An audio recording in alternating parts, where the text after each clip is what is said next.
अस्सलाम वालेकुम वरहमतुल्लाहि वबरकातुहू।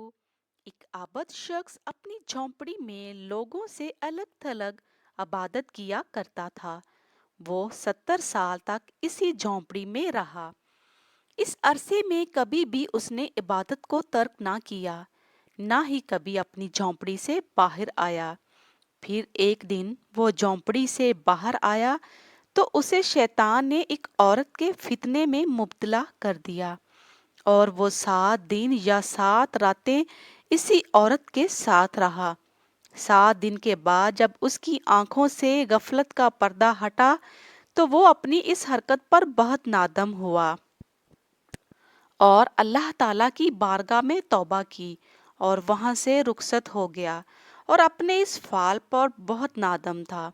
अब इसकी ये हालत थी कि हर कदम पर नमाज पढ़ता और तौबा करता। फिर एक रात वो उसी जगह पहुंचा जहां 12 मस्कीन रहते थे। वो बहुत ज्यादा थका हुआ था। थकावट की वजह से वो इन मस्कीनों के करीब गिर पड़ा।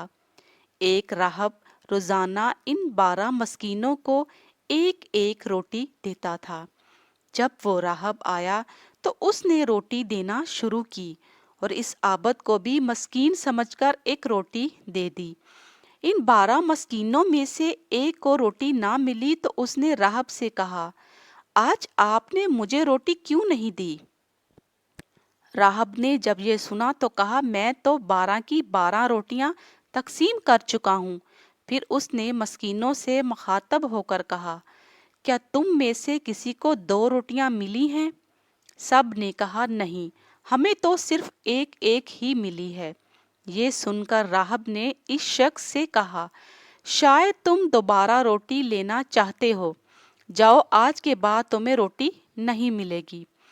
जब इस आबद ने ये सुना तो उसे इस मस्कीन पर बड़ा तरस आया। चुनाचे उसने वो रोटी मस्कीन को दे दी और खुद भूखा रहा और इसी भूख की हालत में उसका इंतकाल हो गया। जब उसकी 70 साल इबादत और गफलत में गुजरी हुई 7 रातों का वजन किया गया तो अल्लाह ताला की नाफरमानी में गुजरी हुई रातें उसकी 70 साल इबादत पर गालिब आ गई। फिर जब इन 7 रातों का मुवाजना इस रोटी से किया गया जो उसने मस्कीन को दी थी, वो रोटी इन रातों पर गालिब आ गई और उसकी मगफरत कर दी गई। सुभान अल्लाह। मज़ीद अच्छी वीडियोस के लिए चैनल को सब्सक्राइब, लाइक और शेयर ज़रूर करें। शुक्रिया।